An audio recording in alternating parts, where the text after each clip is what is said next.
Merry Meet, Annie here.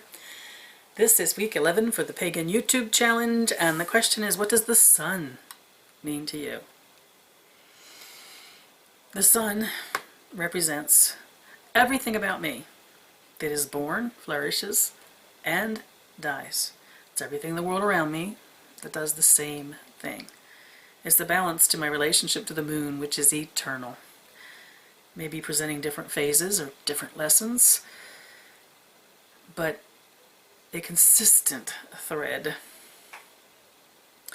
The sun to me is above everything else. Vulnerability. The tenderness of life that flourishes or does not flourish in any given moment. It's our power in living, our vitality and our energy. It's the seasons that roll by us and the lessons that the seasons teach. Not just in their occurrence, as spring's about to arrive. It's not just the lessons, the solar lessons of springtime, but it's the way we revisit it every year when we return to it and find ourselves changed and different from the last time we experienced it. The sun to me is about time, the length of our lives, that rolling aspect of the wheel. I probably answered a lot of what the sun is to me in the question we did back towards the beginning, I guess, of this series on the Wheel of the Year. Growth and maturity, constant transformation, but the transformational aspect of the sun to me, which is different than the moon's aspect, that take us internal to analyze and feel and hold it close within. So much transformation happens there. But the transformation of the sun to me is the transformation that happens simply by the experience of living. So what happens out there? What we go through, the joys and the sorrows and the challenges and the celebrations. The sun is the god, projective, masculine energy. The masculine divine for me, the balance to the beautiful receptivity and inward focus of the moon and the feminine divine. The greatest thing about the sun for me, though, is the lesson. I think we even had a chapter in this in Season of the Seeker, didn't we? If any seekers are watching this. The sun is the hyphen. It's that space between the year we're born, the moment we're born, and the year and the moment that we die. And it's what we make of that living. It's the experience of being present to the physical world. It's our connection to others within that. It's our connection to the world around us within that. The sun is very outward to me in two ways. We go in search of the sun. We reach out to the sun. The lesson is we are called outside of ourselves, but also literally and figuratively. There are the moments. You ever had it happen when you're outside?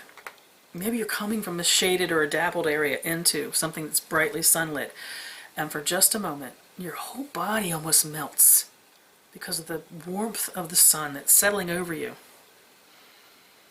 And it just opens you up and loosens you up in a way, then wakes you up.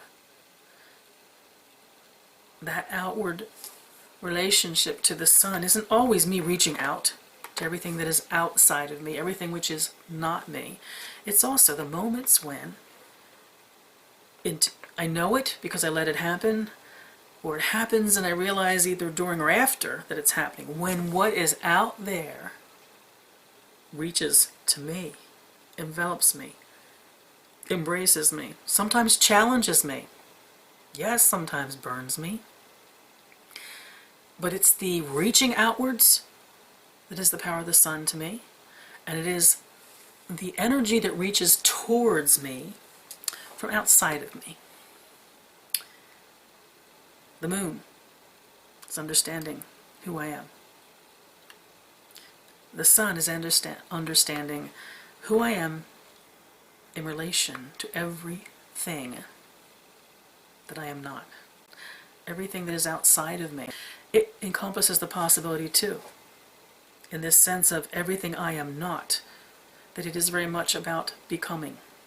That moving forward in time, experiencing something new or different, or becoming literally something, someone different. The sun is my wake-up call. It's the alarm that goes off early in the morning after having spent the night with the moon in dream journeys and introspection. And then there's that moment, that beautiful moment, when we wake up. Our focus turns outward. That's the sun for me. What does the sun mean for me? Living and dying, everything that happens in the between. The masculine divine and everything he represents about birth, accomplishment, death, more than death, sacrifice and offering, with the promise of return, again in the appropriate time. Maybe it's sunrise, maybe in the next season, maybe in the next life.